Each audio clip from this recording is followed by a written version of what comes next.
when did the other 16 companies get their bid bonds from EACC? Did they get it at the same date that the former witness indicated that he waited for 5 hours from EACC, or did they get them from EACC at a variable date? Then lastly, Mr. Speaker, the counsel for the Deputy President has heavily relied on the Senate report. And if you look at page 218 all the way to page 230, it is submissions to Senate by different individuals. Counsel, do submissions itemized by individuals who appeared before Senate in your best understanding amount to Senate's finding and resolutions in your best understanding? And what do you make of page 275 of Senate recommendations and not findings? Because you did indicate to this House that those were Senate findings. Are they findings or are they submissions of individuals to the Senate of Kenya? Thank you, Mr. Speaker.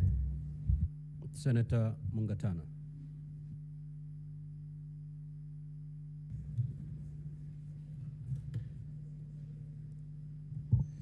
Asante sana Bwana Spika. Swali langu kwa mshahidi, umeelezea bunge la Senate ya kwamba wafanyikazi wa serikali hawakubaliwi kuchukua pesa kama zawadi, lakini wafanyikazi wa serikali wanakubaliwa kuchukua zawadi aina nyingine. Na tena ukasema katika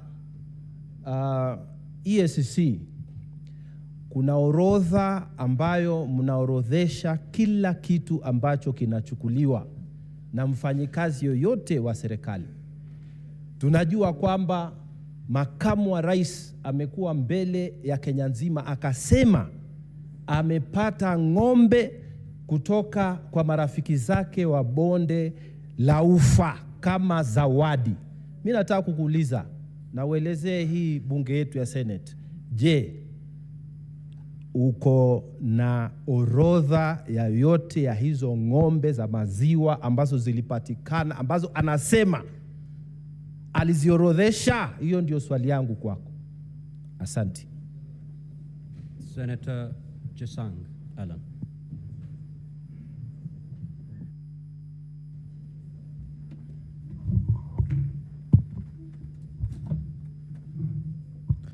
Thank you, Mr. Speaker.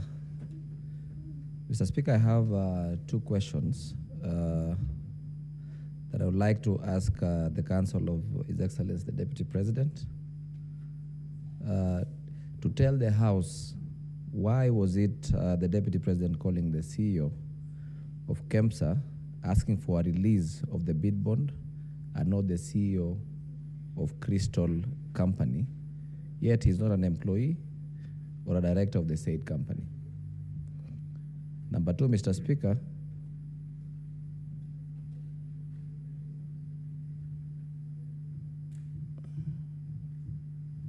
number 2, I equally want to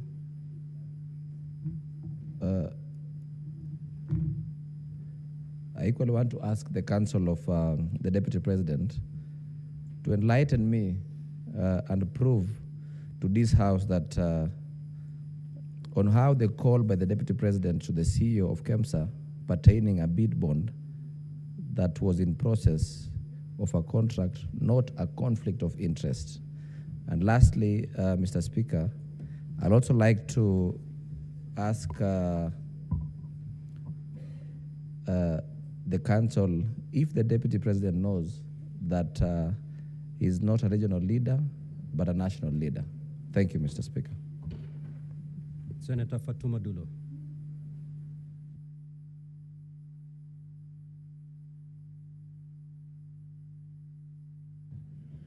Thank you, Mr. Speaker. My question is to the DP's counsel.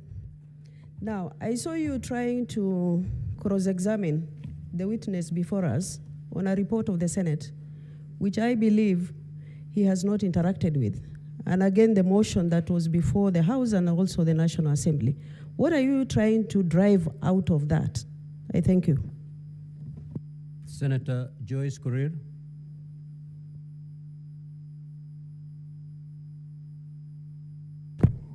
Yeah, thank you very much, Honorable Speaker. My question is, I wanted to know what informed the extension of time, the change of dates from the extension of time from during the procurement process. Thank you. Senator Karungo.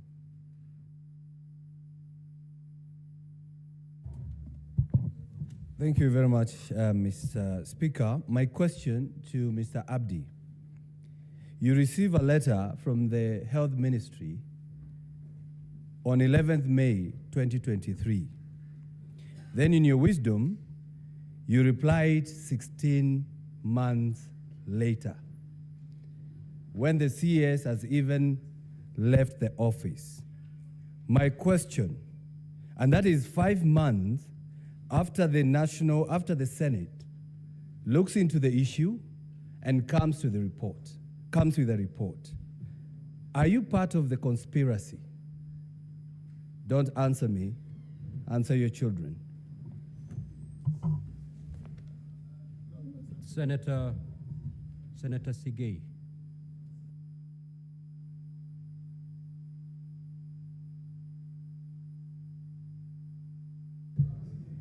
Honorable Speaker, the question I intended to ask has already been asked by my colleague, Senator Mogatana, so I do not need to waste the time.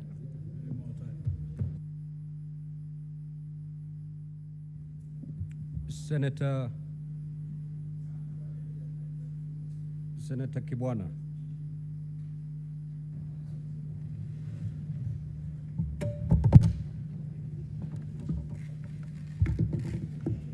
And honorable senators, you know, when you're given an opportunity to seek clarification or ask a question, it is not a moment to get a TikTok clip.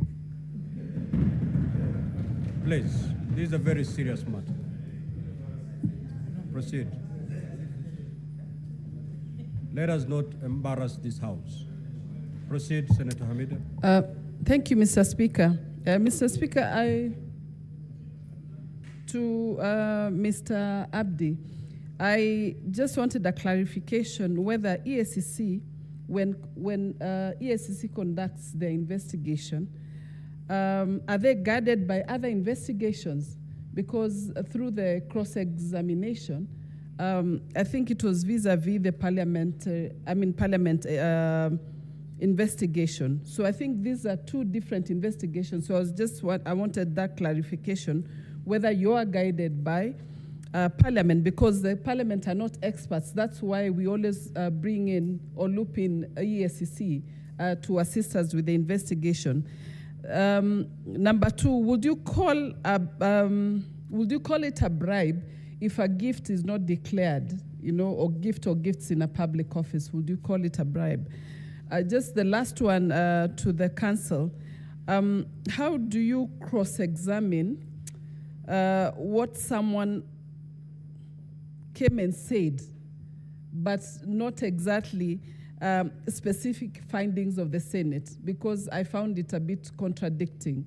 Because the resolutions of the Senate is based on committees' observation and recommendations, but not investigations. Thank you.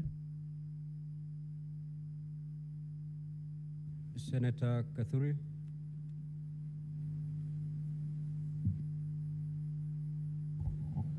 Thank you, Honorable Speaker. Honorable Speaker, mine is not to the council or to the witness, but to the remarks which has been given out here by Senator Karungo Dangwa. Mr. Speaker, I don't know whether you heard what he said, and I do not associate myself as a senator, honorable senator, with those remarks to a witness appearing before the Senate, that please don't answer me, answer your children. Mr. Speaker, that should be expunged from the records of the Senate. and from the answer, Honorable Speaker. Order, honorable senators. Senator Karungo, that is unparliamentary and totally out of order. Proceed to retract that statement, failure to which the chair will rule.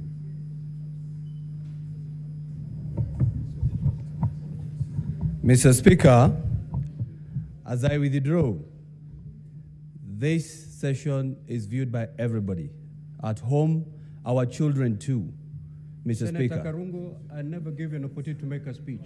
Retract or you allow me to make a ruling. Okay, Mr. Speaker, I retract, Take your seat. I withdraw, and Take please your answer me. seat. Take your seat, Senator Karungo, please. Senator Keroche Tabitha.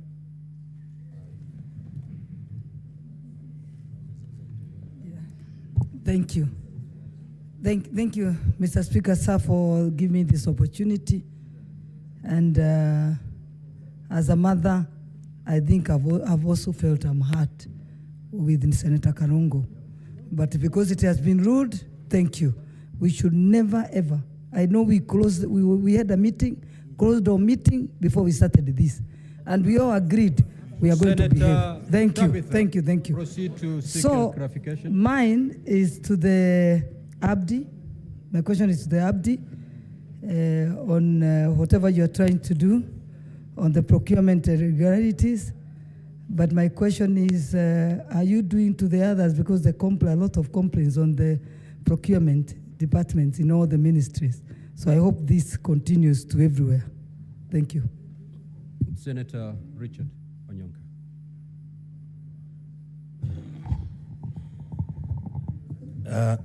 Thank you, Mr. Speaker. I wanted to ask Mr. Abdi this question. In your observation, maybe in just a paragraph, what do you interpret happened about this tender from its inception in terms of the procurement, in terms of the management of the exercise and the conclusion as an officer whose responsibility is actually to investigate if there was any breakage of the law and if necessary make recommendations to the DPP. What conclusion did you reach when you were analyzing this matter? Thank you, Mr. Speaker. Senator Karen Nyamu.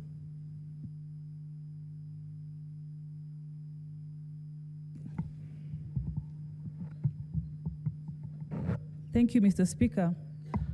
Dr. Mulwa, before this House, implicated the Deputy President in a scandal of the 3.7 billion KEMSAR deal. In your own investigation, can you corroborate what Dr. Mulwa has claimed before this House? Thank you.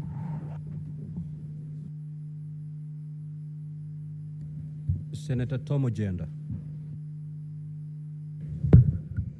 Thank you, Speaker. Speaker, my question is different. I want to ask the previous, the advocate who spoke or presented the Kenya Kwanza agreement, my learned friend, to clarify a few issues. Mr. Yes, Council, can you clarify from the agreement, the Kenya Kwanza agreement, whether there are any shares for the following counties? Please note this. This is important. Kisumu County, Siaya County, Migori County, Homa Bay County, Kitui County, Mombasa County, Vihiga County, Mandera County, Marsabit County, Trans Nzoia, West Pokot, Lamu, and Nairobi County. I just want to know whether, and this is important because the legal krinkrangkum, the twists and turns in this is that you will then interpret, Council, whether the agreement violates Article 210(2)(b) of the Constitution, inclusivity, diversity, discrimination, and the obligation of the President under Article 131. Lastly, Council, please just tell us whether, in your view, the relationship between the Deputy President and the president, because you played the two clips under Kenya Kwanza, has broken down irretrievably. That will help us. Thank you. Senator Essie Okenyure. Thank you, Mr. Speaker. I would wish to seek more information from Mr. Abdi on was it in order for the bid bond document to be released while there was an ongoing investigation? And secondly, did EACC clear Madam Terry Ramadan as the ambassador? Thank you. Senator Enoch Mboa. Thank you, Mr. Speaker. Mr. Speaker, a few things to clarify from EACC. One, did you find it necessary to record a statement from Crystal and Shobika in that probe? Because they had been mentioned. Were they entities of interest in the investigation? Secondly, has Shobika ever done any business with KEMSA or with Global Fund before the case on record? In your own investigations, did you find that? In your letter, I see you have recommended administrative action against the CEO, the acting director of procurement, and 2 procurement officers. I see no recommendation of any action, not necessarily by KEMSA, against Crystal or against Shobika. And I think that's in line with your own recommendation that in this case on record, there was no public funds lost, and eventually the bid was returned. So in your own investigation, what is at issue here? I thank you. Senator Mofire. I don't know whether this, Honorable Speaker, I want to know from the witness from the EACC. I've listened to his evidence, and I would want to know, on behalf of the whole House, whether the contract for mosquito nets, which was drawn out of interference, because I have captured those confessions from him. So my question is, Honorable Speaker, can he connect the company associated with the DP with the withdrawal of that contract? Number 2, Honorable Speaker, I have also listened to Mr. Mboa, Dr. Mboa. One would want to know, is it normal for ordinary CEO to come and camp in your office for 5 hours? Senator Muma. Thank you, Honorable Speaker. My question to the witness is that we've been told by Dr. Mulwa that the people of Kenya lost money, they lost time, they lost the number of nets they were going to get, and services to people. Now, does EACC end at just saying you recommend administrative action? Now, who takes responsibility for the loss of all of that the people of Kenya did? And what responsibility is taken in respect of tinkering with the procurement in order to give it to the wrong person for it to be found not to have been correct? Honorable Speaker, one more question to Council. Now that Professor Ojenda has asked, I want to take opportunity to ask Council Macharia, you referred to the Political Parties Act, Schedule 3, as the instrument with which you allege that the shareholding, in your view, that was being spoken about is contained in the coalition government of Kenya Kwanza. Can you give us the exact provisions of Schedule 3 of the Political Parties Act that says that shareholding can be done on development projects in Kenya? Senator Mugo. Senator Mugo.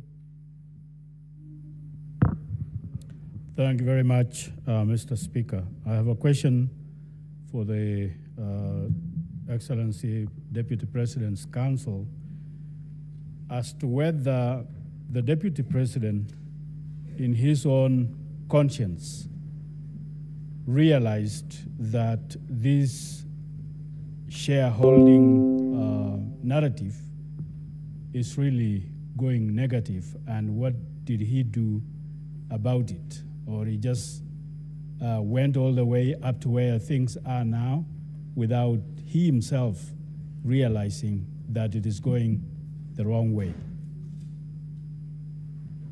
Senator Jonyut. Thank you, Mr. Speaker. Very briefly, just want to ask the witness, Mr. Abdi. He has stated that as per their investigation, ESCC, that the closing date was moved for this tender, particular tender, was moved from the 23rd of February 2023 to 10th of March in order for the process to favor Shobika, or whose local agent was Christo.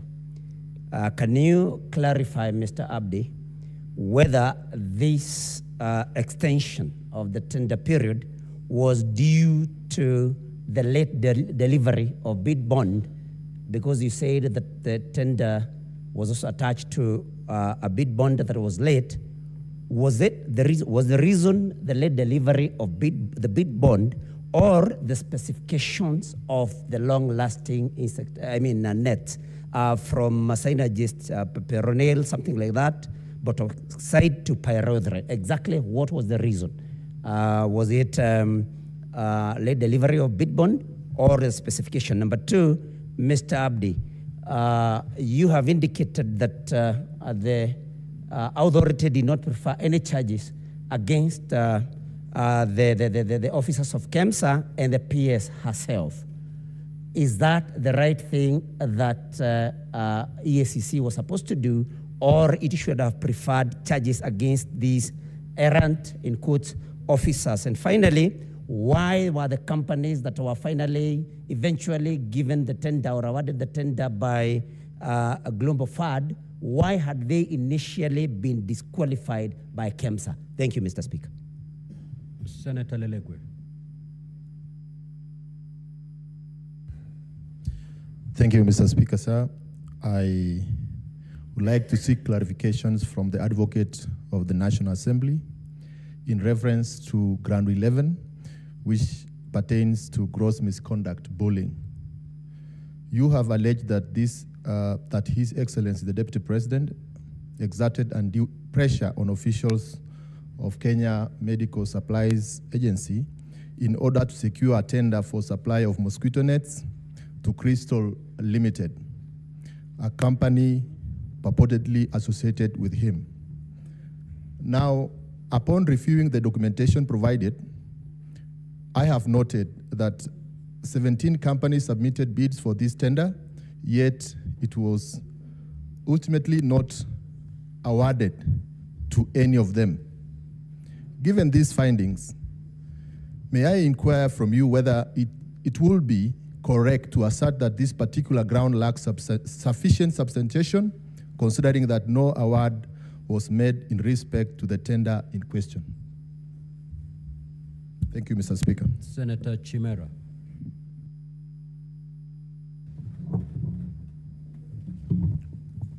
Thank you, Mr. Speaker. Three quick issues to the witness. I wish to refer the witness to page 17 of his own document.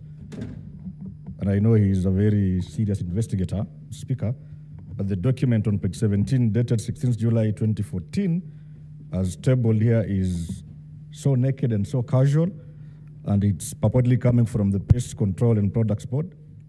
There is no letterhead as to confirm the authenticity of this document, Mr. Speaker. I don't know how the witness intends to allow the Senate to authenticate this document. Secondly, Mr. Speaker, is on his allegation on the conflict of interest on the part of the DP insofar as this tender is concerned. Is it your contention that the mere fact Crystal Kenya Limited is the local agent of one of the bidders in this tender, then that will suffice to be conflict of interest enough on the part of the DP because the owner of that company assigns to the DP? And lastly, Mr. Speaker, the witness has been cross-examined by my learned colleague, counsel for the DP, largely on contents of the Senate Standing Committee on Health report, as opposed to his own documents. Do you want it to go on record that you want to rely on that report as your evidence in chief, or should the Senate rely on your documents as tabled under volume 8A of your own documents? Thank you, Mr. Speaker. Senator Shakil Abdallah. Thank you, Mr. Speaker. My question is to Mr. Abdi. How many more charges against the deputy before the EACC apart from the KEMSA? Thank you. Senator Aaron Cheriot. Mr. Speaker, just a quick question to Abdi of EACC. This issue of the bid bond, Mr. Speaker, listening to the former acting CEO, there's something curious about it which I want Abdi to either confirm or help us understand. That there was something peculiar. You know, Mr. Speaker, when you hear about pagination, if you know anything about tenders, you know for a fact that if there's an issue on pagination, either it is not just an issue of forgetting to page or number the pages, Mr. Speaker, but that document may either have been added later on after the tendering process was concluded, or, Mr. Speaker, it was defective. What was the real issue, according to their investigation, with regards to the bid bond that was submitted by this specific company? Secondly, Mr. Speaker, what in his assessment will he say is a reading of the donor community when you have such important programs interfered with as such that the donor communities themselves end up cancelling such important programs? And what are they recommending? Finally, Mr. Speaker, is to Advocate Ndegwa Njiru. He asked the witness earlier which of the report would he, that this House believes, that of the Senate or of the EACC? I'd wish to pose the same question to him. I thank you. Senator Murango. Asante sana mstahiki Spika. Swali langu litaenda kwa Bwana Abdi. Kwa sababu anayehukumiwa hapa ni naibu wa rais, tungetaka kujua kwamba kwa sababu mlifanya uchunguzi, ni kesi ngapi ama kuna kesi yote ambayo EACC imepeleka mahakamani ili naibu wa rais aweze kuhukumiwa? Jambo la pili,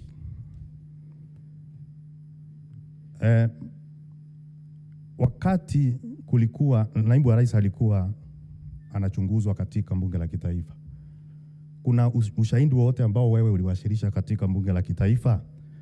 Na kama hukuwasilisha, kwa nini umeamua kuwasilisha tu nyumba la seneti na sio bunge la kitaifa? Na ya mwisho, katika zabuni ambayo ilikuwa ni ya viandarua vya mbu ambayo naibu wa rais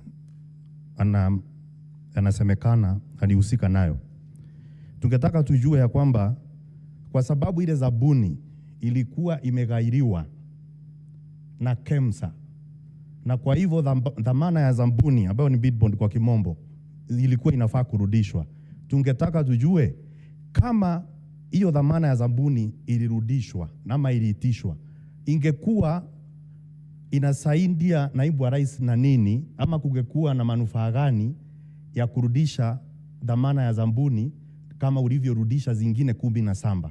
Hiyo ndio ningetaka kujua. Asante sana Mr. Speaker. Senator Mogene.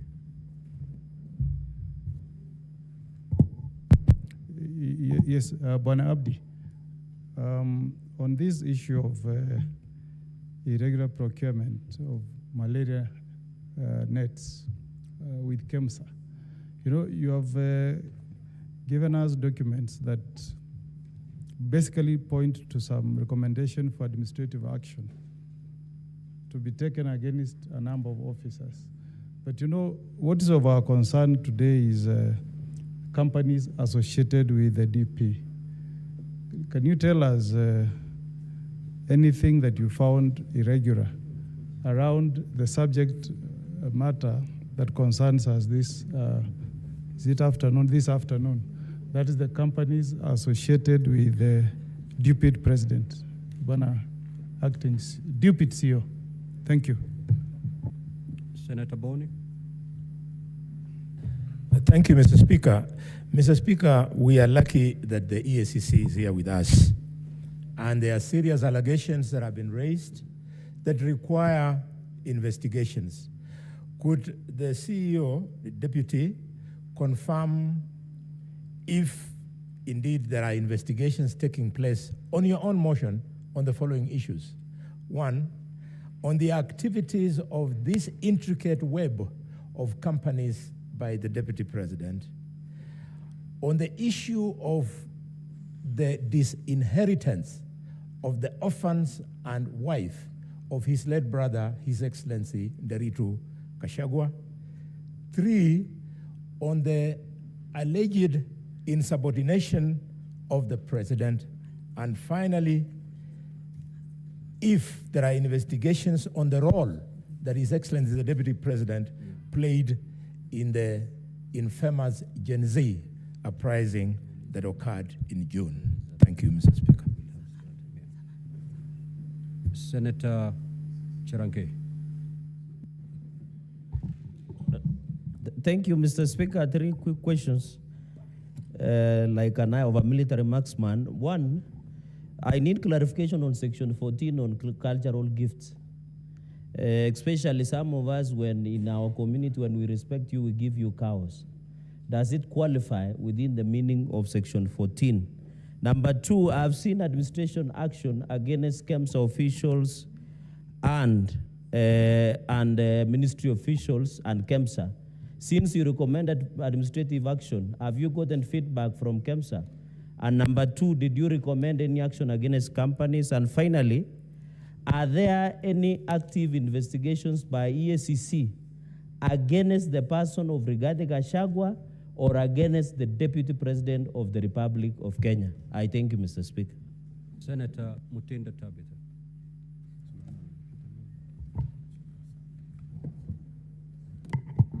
Thank you, Mr. Speaker. Mine is to the Council for the National Assembly.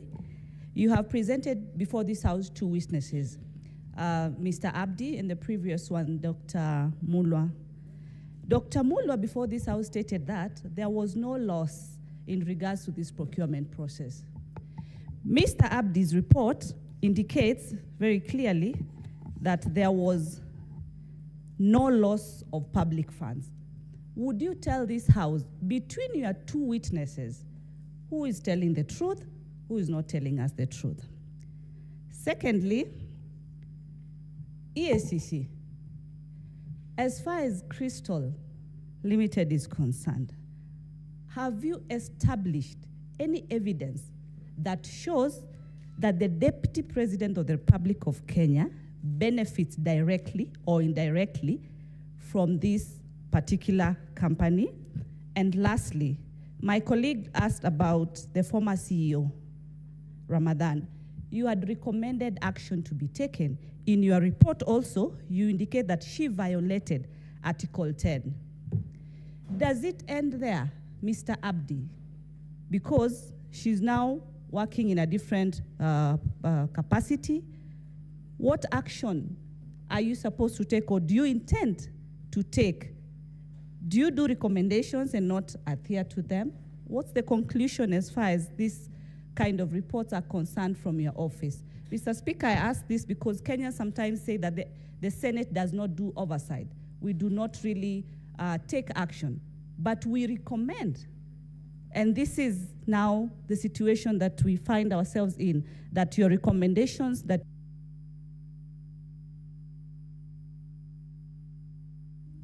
Senator Montet Batuli.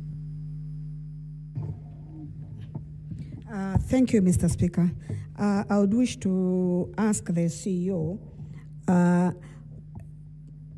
what did the EAC, what is EAC planning to, is EAC planning to press charges on any of these companies that you say that you've investigated and found that they had interfered either through their agents with this particular tender? And if not, are you planning to do it, and when are you planning to do it?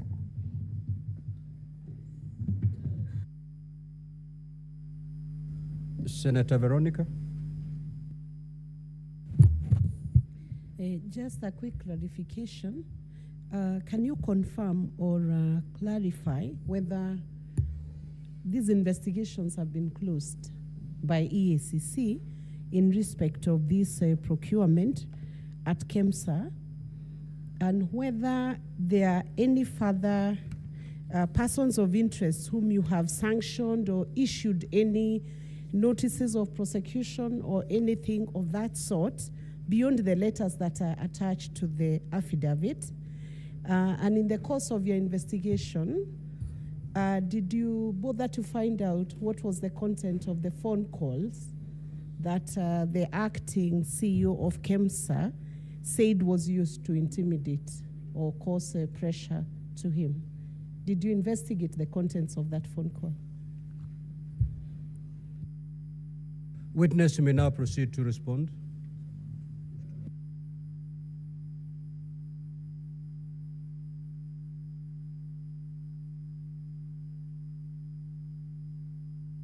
Proceed, witness, to respond. Proceed to respond, witness.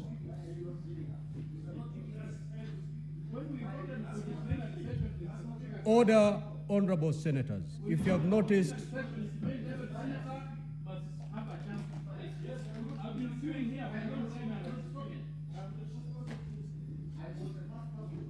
Honorable Seki, Honorable Seki, Honorable Seki, this hearing will terminate beyond midnight today. Let the witness respond to the queries that have been sought.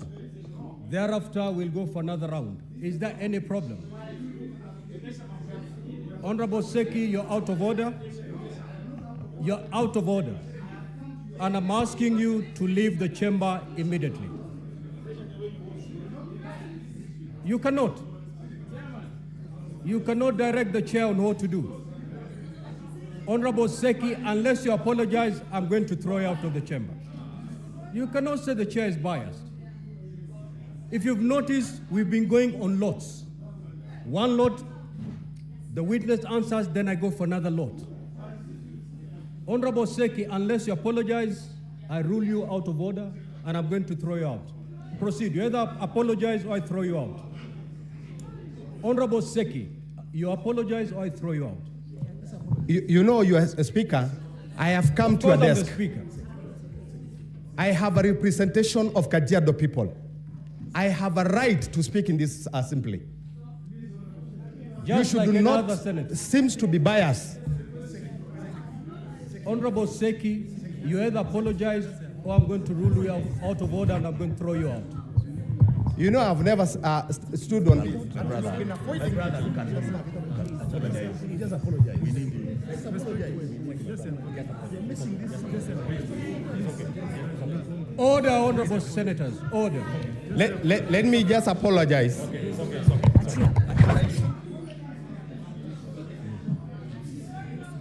Of course, but that's how.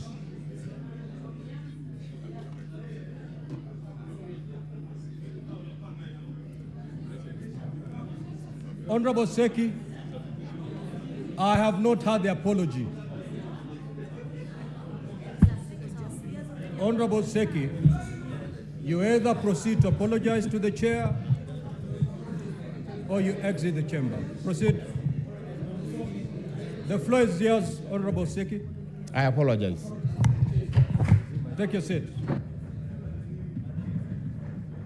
Now, Honorable Seki, Honorable Chute, and Honorable Omtata, you're totally out of order, pursuant to Standing Order 121, and I'm cautioning you. The first caution for the day. Honorable Chute, every senator here is elected to represent their people. If you notice from yesterday, we are going with lots. There is no senator who is more important than the other.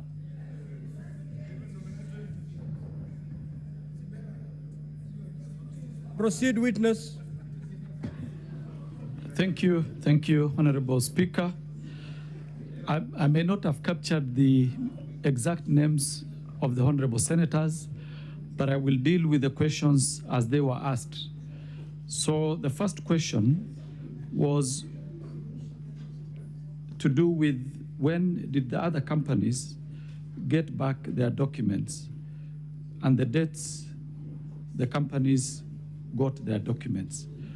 I'm not sure of the exact date when these documents were returned, but procedurally, we only focus mainly on the company that we are investigating either for procurement irregularities or certain issues. Like, for example, in this particular case, Shobika was the special company that we were looking at, and that was the reason why that particular one was identified, because the bid document actually had challenges, as I had indicated in my evidence in chief. Then we come to Honorable Mungatana, issues of gifts and the cows. Now, as I had indicated, gifts that are of value of more than 20,000 shillings are supposed to be handed in and declared by all public officers, including state officers. For this specific matter, we have not investigated as to the existence of the material, cows that are in this particular issue. But if indeed cows have been donated to any public officer, those donations are supposed to be donated to the state. And the officer within 48 hours is supposed to hand over that donation to the institution that employs him. So that is my take on that. Then we have the issue of extension of time for the bid bond. Now, as I had indicated previously, the closing date for this particular tender was supposed to be on 23rd February. Bid bonds are supposed to be attached, or they're supposed to be part of the bid document, the tender document. In this particular case, the bid bond was hand-delivered to the CEO in her office when the tender documents were already inserted in the respective tender boxes. So for that reason, extension had to be found in order to have that document be part of the tender document of that particular company, which is Shobika. So that led to the extension, and that was instigated by the permanent secretary, who did a letter, which is in our documents, directing the CEO of KEMSA to extend the date of closure of the tender from 23rd February to 10th March. Now, that is the issue which made the bid bond, the date of extension to be extended, the date of closure to be extended. Now, let me come to investigations by various bodies created by the Constitution. Now, investigations will either be in terms of course, each institution has its own mandate as far as the Constitution or the legislation or the statute that created it is concerned. Now, when it comes to criminal investigation, and specifically issues to do with leadership and integrity, issues to do with corruption, that responsibility lies with the Ethics and Anti-Corruption Commission. Now, other institutions, other constitutional bodies can do their own investigation, but they will if, for example, they are recommending for criminal charges, those recommendations have to be made to the respective institution that is mandated to charge people or to investigate criminal cases, like the DCI or the EACC. So it depends on the mandate of the institution and what is the focus of that particular investigation. But for example, if it is the PPDA, the Public Procurement and Disposal Authority, they do not have powers to charge people in court, or rather to recommend to the DPP to have people charged in court. What do? They have to do a recommendation to either the DCI or to the EACC to investigate the criminality of that particular issue. So I just want to indicate that it depends on the institution and the mandate of that institution. But when it comes to criminal investigations, there are specific institutions that are mandated to conduct criminal investigations. Issues to do with the declaration of gifts, I think that one I addressed in my earlier submission, that gifts that are more than 20,000 are declarable, and they have to be entered in the registers. And after the end of every financial year, the institution has to actually declare to the EACC of the existence of that gift. Now, the issue of what was our finding or our conclusion when you look at the whole matter and our perception, or rather, what would be our conclusion that we reached. Now, when you look at this particular tender, first, it is an international tender that was floated as an open tender to international companies.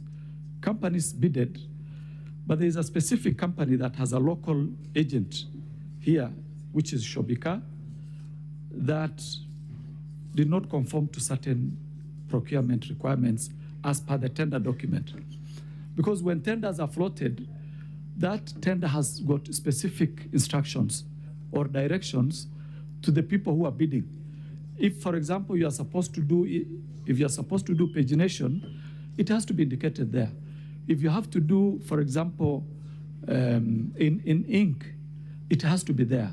So anything that goes outside what was provided for in the tender document is actually considered as irregular. And of course, the disqualification should apply. So this one, it was a tender that was badly handled, and I wouldn't want to indicate why it was handled that way, but from the look of it, there must have been some pressure somewhere. That is my own view as an investigator, because when you see procurement officers deliberately going out of the requirements, because they know the law, there are only two conclusions that you can make. One, they were bribed. Two, there was an influence that was coming from other quarters. Mainly, those are the two reasons from our experience. So that is my conclusion. I wouldn't want to delve into the conclusion of Dr. Mulwa, because he gave evidence before this House, Honorable House, and his evidence is there. Now, the issue of Terry Ramadan and her status, I think ours was, and whether we actually received feedback. As seen in our documents, we did a letter to on Terry Ramadan. Let me refer to the documents. We did to the chairman, the chairperson of the board of directors of KEMSA. And we gave him the reasons why we think, or it was our view, that action should be taken, disciplinary action should be taken against this particular officer. As to why she's still in the public service, I wouldn't want to go there, because our responsibility when it comes to administrative action, we tell the institution to take the disciplinary action. Order, Senator Newton. We do not have the powers Senator to compel, Fernandez, take your seat. For example, the PS, sorry. Proceed, Abdi. Thank you. Mr. Abdi. So we do not have the powers to compel the chairperson we don't have the compellence powers as far as administrative action is concerned. So I want to leave that for the honorable members to decide what to do with that. So I move on. Then the issue of reading of the donor community and what our view is. You know, if you may allow me, Honorable Speaker and the members, the medical, or rather the health sector, has faced serious challenges of corruption throughout this period. Throughout the period that I remember working at the EACC, it is an area where a lot of donors are actually almost giving up in supporting our programs. And that has a serious repercussion. Because first, let's understand. Mheshimiwa Speaker, in the past, with tremendous respect, with all the other witnesses, you have been indicating how much time they have to respond. 5 minutes, 10 minutes, and my good friend here, the witness, you did not indicate how much time this honorable House is giving him to respond. Thank you so much, Senior Counsel. That was courtesy of my good friend, Senator Seki. Now, witness, ordinarily we've been given 10 minutes to respond to clarifications sought and questions. So far, you have done 4 minutes and 13 seconds. Okay. You have 5 minutes and 47 seconds to conclude. Okay. Thank you, Honorable Speaker. So that one I've dealt with. So the issue was that was also raised is which report do we stand by? As EACC, we did an investigation and we submitted our report, the findings of the report to this committee, to this honorable House, and that is the report we will always stand by and defend. The other issue that was raised was whether we had any case that we have investigated against the DPP and whether we have proposed charges or anything like that.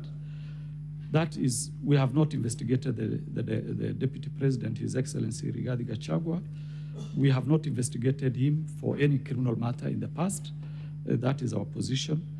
Now, there was also the National Assembly hearing. Why we did not attend the National Assembly hearing and now we are attending the Senate. We were not invited to the first hearing.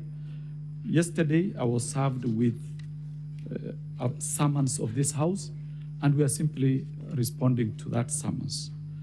As to why we were not invited in the other one, that I don't know, and we only responded to the summons that were issued. So then, Senator Omugeni, the companies associated with the DP, we've not investigated any company that is associated with the Deputy President so far, and that is our position. Then, the Honorable Senator for Kakamega County, activities that are intricate web of suspected to be corruption. On all the items, Honorable Senator, that you have told us whether we have investigated, I think there are 5. We have not, because a report has not been made to us, and it is we should not only wait for a report. We also have the powers to investigate on our own motion, but it is only after we analyze the reports as to whether they fit in within our mandate. Like, for example, if you deal with issues of inheritance, unless there's a criminal aspect on the inheritance bit, inheritance usually will be handled as a civil matter. And issues to do with intimidation, if the CEO of KEMSA had reported to us that he was actually intimidated by a state officer, we would go into it. Of course, you understand, all of us understand, how difficult it would be to open an investigation of that, that magnitude. But no complaint has been made to us. On the Gen Z uprising, also, we have no report. We know it happened, but as to the corruption bit of it, we do not have facts. 2 minutes to go. Okay, thank you. So, gifts, I think I mentioned, I talked about it. I talked about them very clearly. Issues to do with whether we want to charge, we want to press charges against companies associated with the DP. We have not investigated. We can only recommend charges after investigation to the Director of Public Prosecution. That is our mandate. And the other one, of course, is intimidation by the CEO of KEMSA. I think I had addressed that one. Then finally is whether we want to prefer more charges or more sanctions against the persons involved and on this matter, especially on criminal culpability. That the issue of criminal culpability is still open, and we will be inviting some people probably in the near future. But as of now, we dealt with the issues of administrative action against the individuals involved. Thank you, Honorable Speaker. If I may have not addressed one or two questions, it's very well. Now we move to the second round.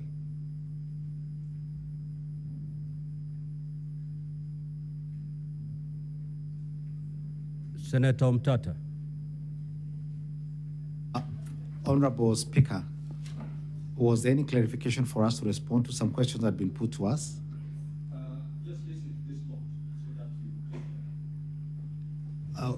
Sugar is running a bit low. There are many questions. It's running low to everybody. Okay, all right. Mr. Speaker, sir, to the witness from the Ethics and Anti-Corruption Commission, I would like to ask whether the Kenya Kwanza Coalition document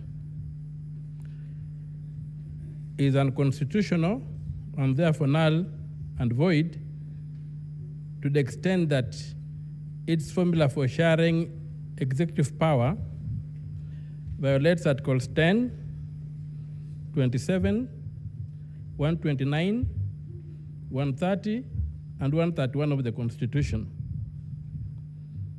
Number two, if that's the case, who is to blame for approving the unconstitutional coalition agreement that resulted in forming a government? Number three, can you point this Senate to any hard evidence of criminal conduct which you have unearthed in your investigations against the Deputy President? And can you distinguish whether there's a circumstance where the Deputy President, or even me as a senator, can walk into a place and be given a gift that I don't have to declare, irrespective of the amount of the gift, because I engage officially and privately. So is there a situation whereby I can be given a gift of whatever magnitude that I don't have to declare? Thank you. Senator Chute.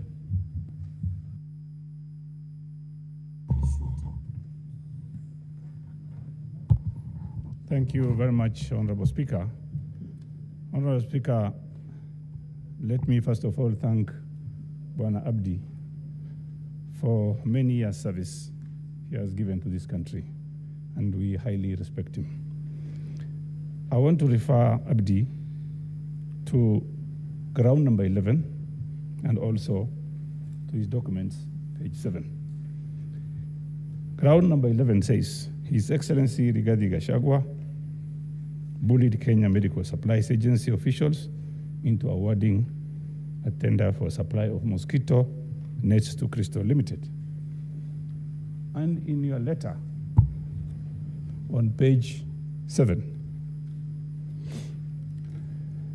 the commission, let me read, the commission is of the opinion that the conduct of the CEO, Terry Ramadhani, amounts to violations of leadership and integrity act, particularly section 10 and 11.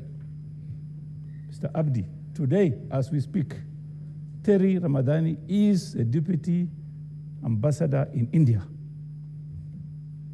And Mr. Mutuse, Honorable Mutuse, wants this house to get rid of the deputy president on the account of bullying somebody. Can you tell Kenyans, 50 million Kenyans today, as you stand there, do you want this house to impeach the president if you have already recommended some culprits to be given administrative, what do you call, action, and then you want us to impeach the president? Senator Kamau. Githuku.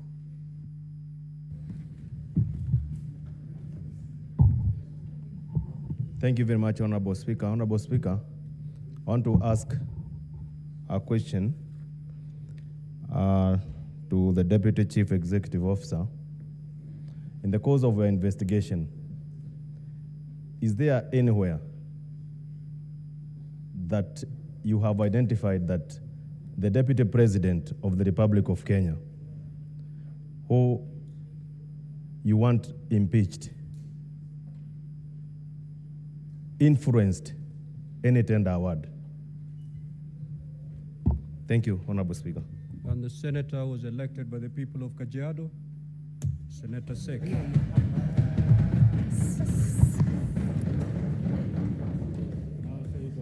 Thank you, Honorable Speaker.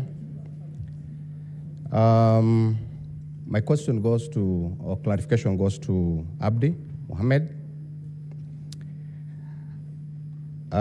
Mohammed, we have realized that there's a report from the ACC and a report from the Committee of Health of the Senate in regards to the this issue of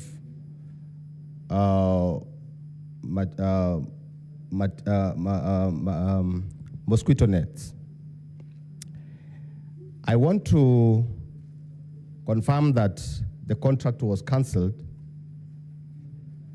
and the funds were not lost. I want you to demonstrate the role of this agent by the name Crystal Kenya Limited in relations to the Deputy President's office and more so Rigathi Gachagua. Thank you very much.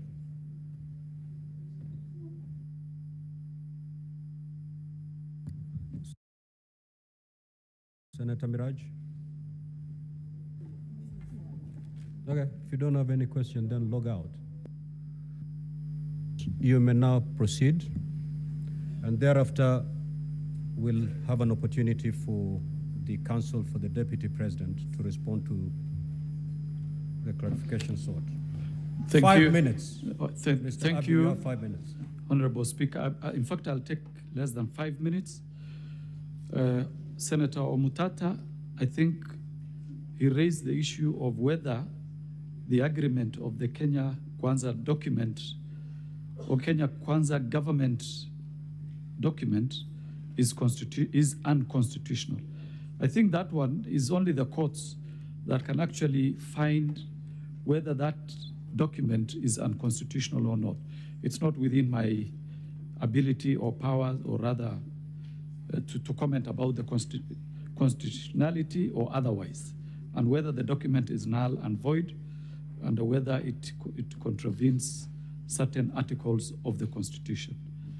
The second one was who is to blame for drawing unconstitutional agreements or documents. I think that is also something that can be tried in court in my view. If anybody suspects whether this document is constitutional or not, I think the best thing to do is to try it in our courts, and they will of course give directions on what can be done. Now, the other one was whether we have investigated any criminal conduct against the DP. I think I had indicated clearly that we have not investigated the Deputy President for any criminal culpability or any criminal case as far as EACC is concerned. Senator Chute, thank you very much for the compliment. I appreciate. Now, the issue of bullying of KEMSA officers or staff, I think that came from the CEO himself, and he gave evidence in this House that will be considered by the House, whether it is something that can stand the test or not. As for Terry Ramadan, we did our bit in terms of recommending this lady to be disciplinary action be taken against her for her role in this particular procurement. But because I indicated we don't have the compellence powers to enforce disciplinary or administrative action, I leave it at that. And whether our recommendation is for the impeachment of the DP, ours was to respond to the summons that was given to us by this Honorable House. It is for the House to do, that is their job. I wouldn't want to go there. We never recommended, I don't want to go there. Then whether there was anywhere where the DP influenced any tender.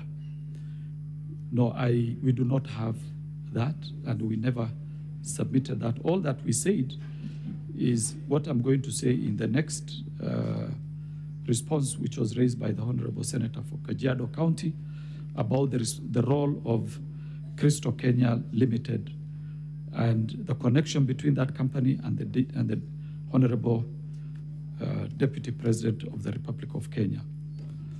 From the documents that we have and which we supplied, it is clear that this company, the directors are two sons of the Deputy President. Each one of them owns 200 shares. They are the only directors of that particular company. And that is the nexus between the Deputy President, Honorable Rigathi Gachagua, and that particular company.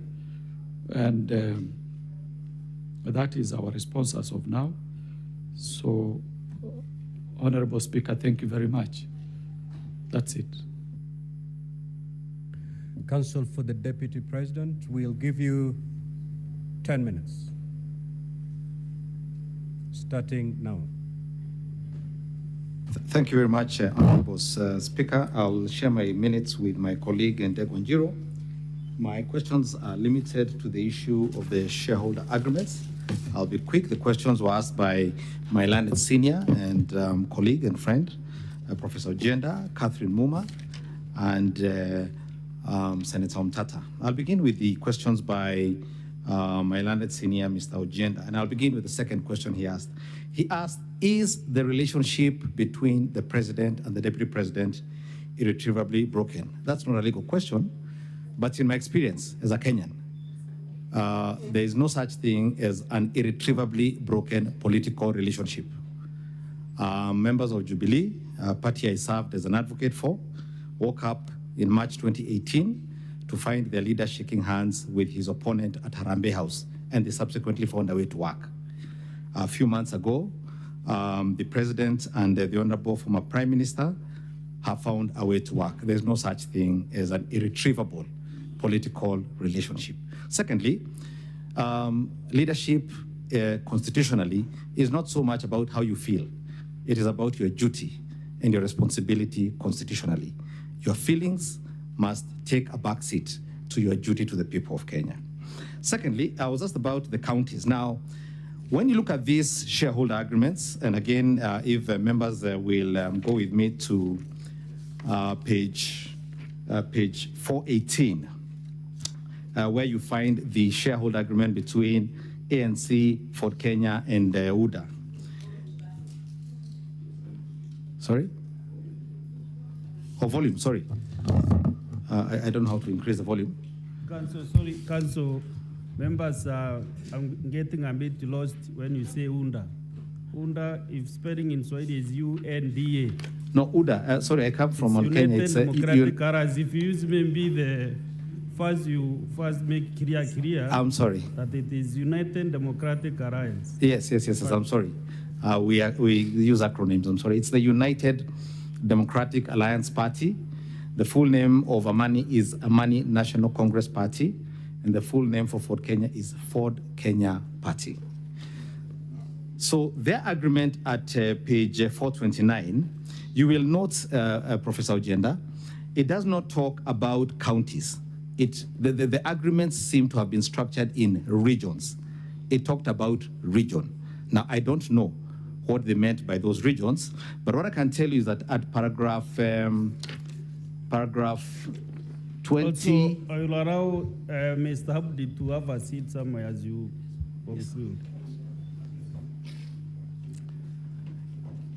Yes, as I said, Honorable Senator for Kisumu, at page 429, which would be paragraph 20, subparagraph O, that's the first proviso there was. Further terms, parameters, and details of the sharing of positions of responsibility in the national government pursuant to this article shall be contained in a separate schedule to this agreement, which schedule shall be negotiated and executed before the date of the general election scheduled on 9th August 2022. So this was not a final agreement.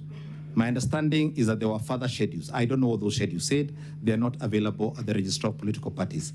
They may very well have included all the counties you asked for. Maybe Kisumu was in the subsequent schedule, I don't know.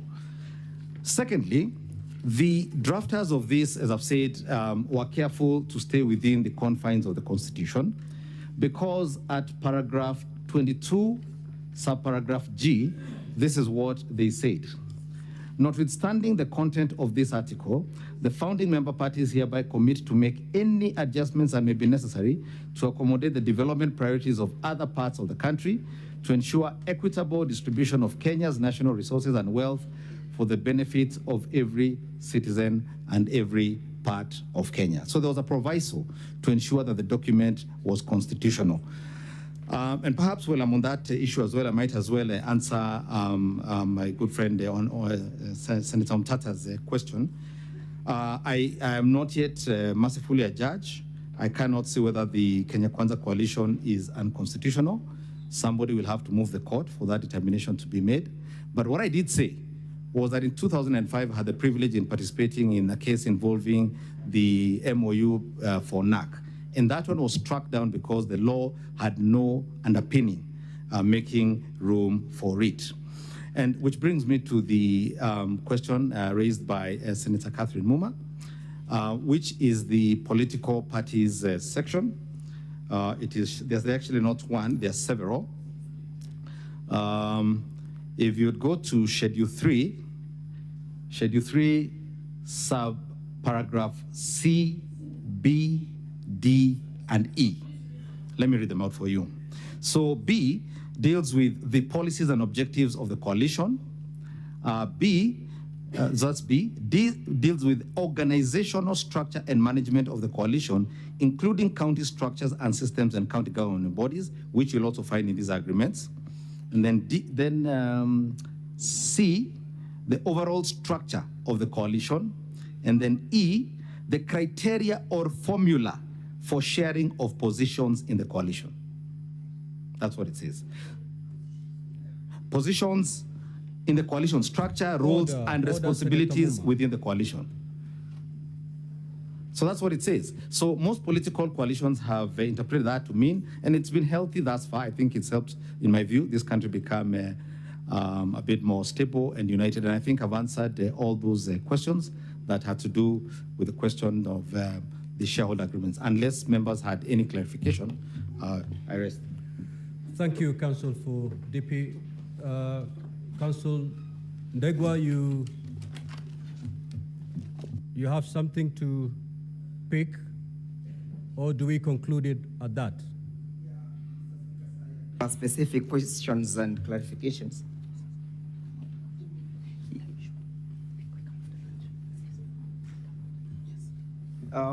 Noting at the mood of the House, perhaps I can indulge the House. I respond the same after lunchtime. No. After lunch, we are going straight to your main witness. Very well, Mr. Speaker, sir. So what we can do, Council Ndegwa, allow me to invoke Standing Order 34.2A for the convenience of the House to add 5 minutes. So the House will rise at 1:05 instead of 1. I am well guided by your wisdom. Yeah, Mr. Speaker, sir, there were 2 questions for the National Assembly side to respond. Okay, 2 questions. Then let's do this. Let's do this. Instead of the House rising at 1:05, we will rise at 1:15. So, Council Ndegwa, you'll take your 5 minutes, and then the rest shall be given to the Council for the National Assembly. I am well guided, Mr. Speaker, sir, the witness is asking if he can leave the Absolutely. platform. He's discharged. Thank you very kindly, Mr. Speaker, sir. I was asked to clarify by Senator Joyce Carrill why I am dealing with the report from the Senate and what am I driving at. The report to the Senate is intended to indicate that none of the participants in that tendering process ever benefited from that particular process. All the 17 companies, none of them benefited, and that as a result or as a consequence of the failure to proceed to the next levels, the country did not lose even a single cent.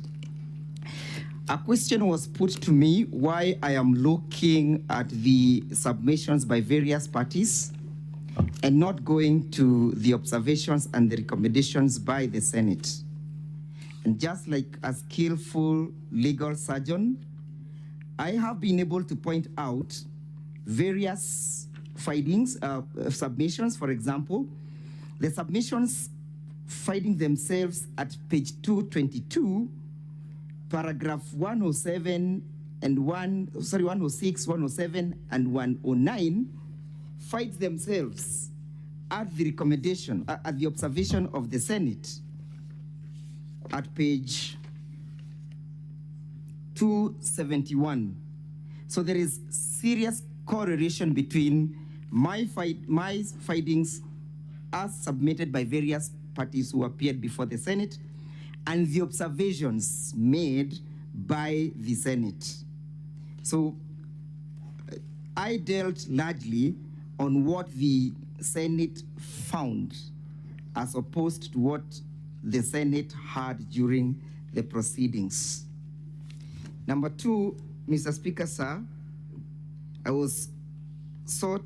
clarification was sought as to why the bid failed. And although that will be dealt with at length, permit me to draw the attention of the Assembly to page 108 of the volume 3 of the Deputy President's Body of Documents. You'll find a letter from KEMSA dated the 5th May 2023, being a notification to Shobika Impex Private Limited.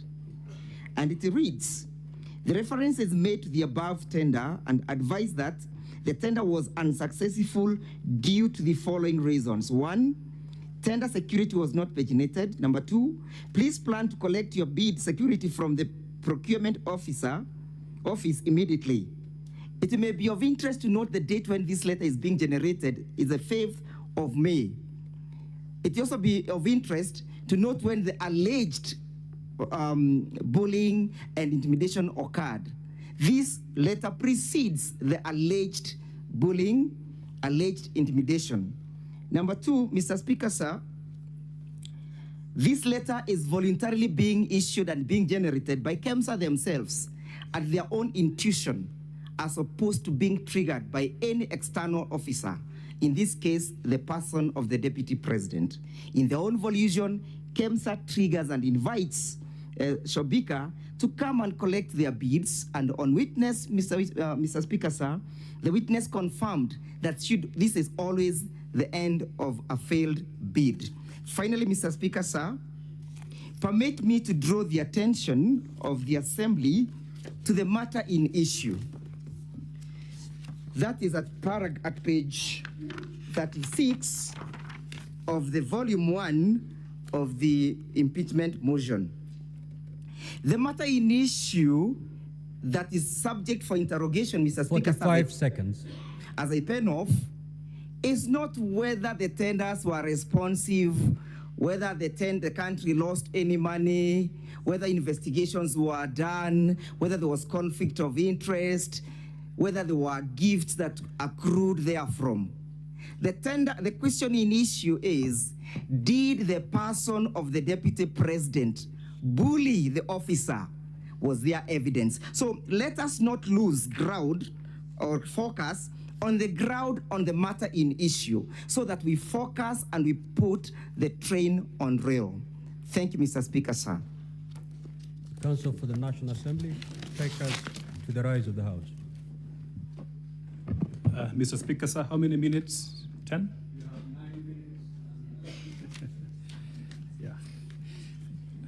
have 9 minutes. Thank you, Mr. Speaker, sir. I am here to respond on behalf of the National Assembly on only 2 questions. Mr. Speaker, sir, listening to the Deputy President's side, I believe they have misunderstood the nature and context of ground number 11. And there was a question by the Senator whether we have substantiated ground number 11 on bullying of KEMSA officials. Secondly, there was a question also on whether there was loss of public funds in this tendering process. Mr. Speaker, sir, allow me to answer the first question by mentioning that the Deputy President of the Republic of Kenya is a high-ranking state official. The Republic of Kenya, the polity of the Republic of Kenya is based on certain fundamental national values and principles of governance. In addition, there are provisions on leadership and integrity. If you look at the provisions of Article 75, starting with 73, then you conclude with 75. There is an express prohibition on conflict of interest when it comes to all state offices. Now, to contextualize that question, you have to look at the purpose of impeachment. The Deputy President, being a high-ranking state officer, means that there is a constitutional process for bringing him into account to question his conduct. And that is why you have this process of impeachment. Impeachment is about political responsibility. It's about governance. Impeachment is not about criminal culpability. It's not about gathering evidence for purpose of taking him to court.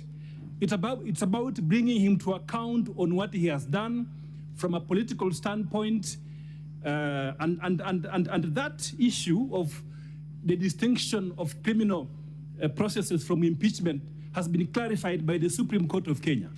The Supreme Court of Kenya, in the case of Mike Sonko, was expressed clear and unequivocal that impeachment is about those values, ethos in Article 10 and the provisions of leadership and integrity in Chapter 6.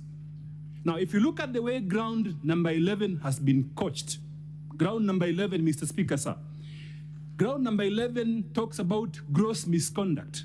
Now, the Supreme Court of Kenya has interpreted what amounts to gross violation, which in context then means gross misconduct. And the conclusion is that when you violate these core values in Article 10 and the provisions of leadership and integrity, then you are guilty of gross misconduct. You are guilty also of gross violation of the Constitution. Sometimes you are guilty of abuse of office. So to put it in context, if you look at that charge that we have put in ground number 11, it talks about bullying of KEMSA officials. Now, that fact of bullying, and we have been more specific. If you look at the charge, we have mentioned the specific clause of legislation where the act of bullying has been prohibited. And this provision, if you look at the provisions of the Leadership and Integrity Act, the provisions of the Leadership and Integrity Act specifically prohibit bullying of bullying by state officials. And in that context, then you can see that in terms of the allegation that we are making and the evidence which has been submitted before this House, especially that call which was made by the Deputy President. The call was made by the Deputy President to a KEMSA official. Why would the Deputy President be pushing the interests of a commercial, the commercial interests of a private company? That is crystal clear when you look at his own admission in his response to this allegation. The Deputy President has admitted that he lent the sum of Kenya shillings 200 million to Crystal Company to acquire some hotel in Nyeri. This is the same company which the Deputy President is making a call to KEMSA to consider. And a senior KEMSA official, in this case the managing director, goes to EACC in a tender process. Mr. Speaker, I just wondering which clarification my learned colleague is responding to, because the time for submission is in the evening. Yes, Counsel from the National Assembly. Yes, Mr. Speaker, so I'm just concluding that it's an impeachable offense to make the link. Very well, now conclude. Yeah, so Mr. Speaker, sir, if you look at then the evidence which has been submitted by Dr. Mulwa, that he received a call from the Deputy President, who is a high-ranking state official, to go to EACC, and then he went to EACC to collect evidence, which EACC had gathered for purposes of submitting that tender to the Deputy President or his conduct, in this case, his son. Then what we are saying is that that act by the Deputy President then constitutes a violation of the provisions of the Leadership and Integrity Act, specifically Section 34 of the Leadership and Integrity Act, and that amounts to bullying. And to that extent, we are submitting that charge has indeed been substantiated in all its four corners. On the second question, and here again, it appears there is a misnomer. To prove an economic crime, you don't need to prove that there was loss of funds. An economic crime in this case occurs when a sitting Deputy President, in a tendering process, he makes a call which the recipient then interprets in a different way, perhaps to influence the tendering process, or perhaps to for certain decisions to be made in favor of that person. And the person who is making the call is a sitting Deputy President. That is why then the provisions of the Constitution prohibit Mr. conflict Speaker, of interest. sir, if you may, I think my learned friend has enjoyed a lot of latitude in respect to responding to issues that were not sought for clarification. I was taking note of all the issues that were sought. And the issue that Council is responding to are not among those that were sought. And if they were, then you need to indicate from which particular senator did seek that. Counsel for National Assembly, reserve other matters for submission. Yeah, Mr. Speaker, so I'm responding to the question of whether there was loss of funds. That was not sought for it clarification. It was sought by a senator. And, it was sought. It was sought. It was sought. Yeah. 1 minute. Yeah. So, Mr. Speaker, sir, in this case, evidence has been led. If you look at it from one perspective, evidence has been led by Dr. Mulwa that indeed there was a delay in this procurement. Secondly, fewer nets were supplied. Thirdly, there was a question concerning the costs incurred in this tendering process, and the evidence was that 55 million shillings was incurred in this tendering process. It came from the mouth of Dr. Mulwa. So to that extent, you can see there was some loss. Whereas the tender was financed by the Global Fund, from our own perspective, we lost a lot, not only from a monetary perspective, but also from the other factors. What about Kenyans who did not access this malaria, these mosquito nets and were exposed to malaria? Is that not a loss which is non-monetary, and therefore, to that extent, one can make a conclusion that the conduct of the Deputy President in this regard violates the provisions of Section 34 of the Leadership and Integrity Act? Mr. Speaker, so I end by stating that we have fully substantiated ground number 11, and it's one of those grounds where the evidence is clear, conspicuous, and there is a nexus to the Deputy President himself through a phone call that he made to Dr. Mulwa, and he has admitted making that phone call. Thank you. Thank you. Now, Honorable Senators, we are going to start with the Deputy President at exactly 2:30. If you keep time, we're going to save time so that we don't have to ring the bell for a quorum. If we can start taking the evidence from the Deputy President at 2:30, then we'll be able to manage our time going forward. You may now rise. Honorable Senators, it is now 1:15, and having concluded the business for which I extended the hours of the sitting pursuant to Standing Order 34-2A, the Senate stands adjourned until today, 17th of October 2024 at 2:30 p.m.